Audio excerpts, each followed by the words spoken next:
પંચમહાલ જિલ્લાના છિવાડાના વિસ્તારમાં નદીસર ગામની અંદર 1973માં ભયાનક પૂર આવ્યો અને ત્યારબાદ એક ગામનો એક હિસ્સો જે અસરગ્રસ્ત હતો એ નજીકના ગામમાં 1973 પછીનો એનો વસવાટ થાય છે. 1974-75ની અંદર એ ગામ નિર્માણ પામે છે અને ત્યાં ગામની સાથે એક શાળા બને છે, નવા નદીસર પ્રાથમિક શાળા. 1975માં શાળાનો જ્યારે પાયો નંખાયો હતો ત્યારે કોઈને કલ્પના પણ નહીં આવે કે અમુક વર્ષો પછી આ શાળા રાજ્ય સ્તરે નહીં, દેશ સ્તરે નહીં, પણ વિશ્વ સ્તરે એની નોંધ લેવાશે. એવી અમારી નવા નદીસર પ્રાથમિક શાળાની આજે 18મી ઓગસ્ટ 2025 50 વર્ષ પૂર્ણ થયા છે. અભિનંદન આપવા પડે એક નાના ગામડાની સરકારી પ્રાથમિક શાળા. એની કલ્પના પણ આપણે કેવી કહીએ કે જ્યારે અમે જોઈ હતી એ પ્રાથમિક શાળા ત્યારે અમે સમજદાર થયા ત્યારે 2 ઓરડા અને એમાં પણ એક ઓરડા ઉપર છત નહીં અને બીજો ઓરડો પણ પડવું એની અંદર પ્રાથમિક શાળા ચાલતી હતી. અને એ પ્રાથમિક શાળાના શિક્ષકોએ આજે ધગસથી મહેનત કરીને આજે વિશ્વની અંદર નંબર 1 કરી છે. તમે એના 2 શિક્ષકો, એક આવે છે મોરવાથી ભાઈ રાકેશ પટેલ, આજે આચાર્ય છે, અને બીજા ગોપાલભાઈ પટેલ. આ બંને વારાફરતી જ્યારે પ્રથમ રાકેશભાઈ આ શાળાની અંદર પગ મૂકે છે, જોડે છે કે શું થઈ શકે એમ.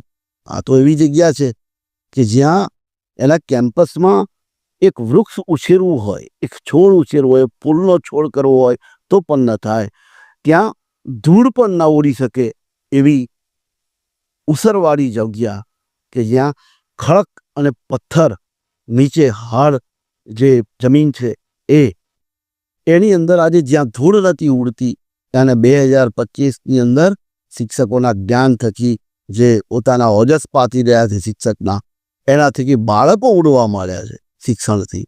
જે શાળાની અંદર આજે ગ્રીન હાઉસ એવું સરસ ગ્રીનરીની અંદર તમે શાળા જોઈ શકો છો.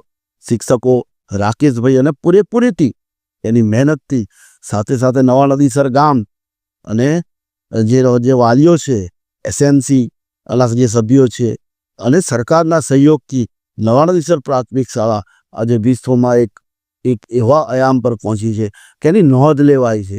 બીજા જિલ્લાના સરકારી શાળાઓ તો ખરી, પણ પ્રાઇવેટ શાળાઓ જ્યાં 1 લાખ, 1.5 લાખ, 2 લાખ ફી હોય છે એ પણ અહીંયા આગળ કેવી રીતે શિક્ષણ અપાય. વચ્ચે ગાંધી આશ્રમનો કોન્સેપ્ટ હતો, અહિંસક શિક્ષણ, એની માટે પણ આખી ટીમ આવી હતી.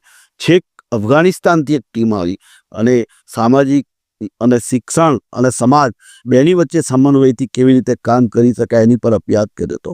આ બંને શિક્ષકો છે ભાઈ રાકેશ પટેલને રાષ્ટ્રીય કક્ષાએ બેસ્ટ શિક્ષકનો એવોર્ડ મળ્યો છે, ભાઈ ગોપાલ પટેલને અહીંયા રાજ્ય કક્ષાએ બેસ્ટ શિક્ષકનો એવોર્ડ મળ્યો છે. અસંખ્ય એમના શાળાના એ સિવાયના એવોર્ડ માટે એક રૂમ, અત્યારે આચાર્યની જે રૂમ છે એની અંદર બધા એવોર્ડ મૂક્યા છે, પણ મને તો એવું લાગે છે અત્યારની રૂમની પરિસ્થિતિ જોતા કે ભવિષ્યમાં એક રૂમ એવોર્ડ માટે સ્પેશિયલ બનાવવો પડશે.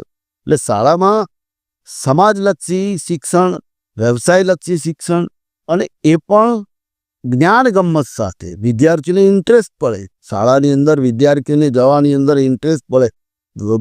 એવું પણ નોંધ્યું છે કે જ્યાં બાળક બીમાર હોય તો રજા પર હોય, પણ સામાન્ય બીમારી હોય તો પણ રજા પર ઉતરી જાય બાળક. અહીંયા તો એવું જોવા મળ્યું છે કે બાળક બીમાર હોય તો એના મા બાપને એવું કે ના મારે તો શાળાએ જવું જ છે, અને સવારે લગભગ 9:30 વાગ્યાની આસપાસ શાળા ચાલુ થઈ જાય અને 6 વાગ્યે શાળા બંધ થાય. અને ત્યાંનો વહીવટ બધો જ શિક્ષણ સિવાયનો બધો વહીવટ બાળકો કરે. એ પણ એક નવી શીખ છે.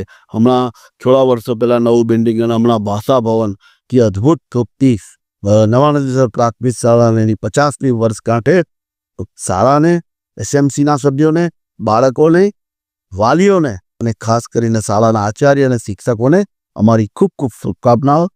જય હિન્દ, જય ભારત.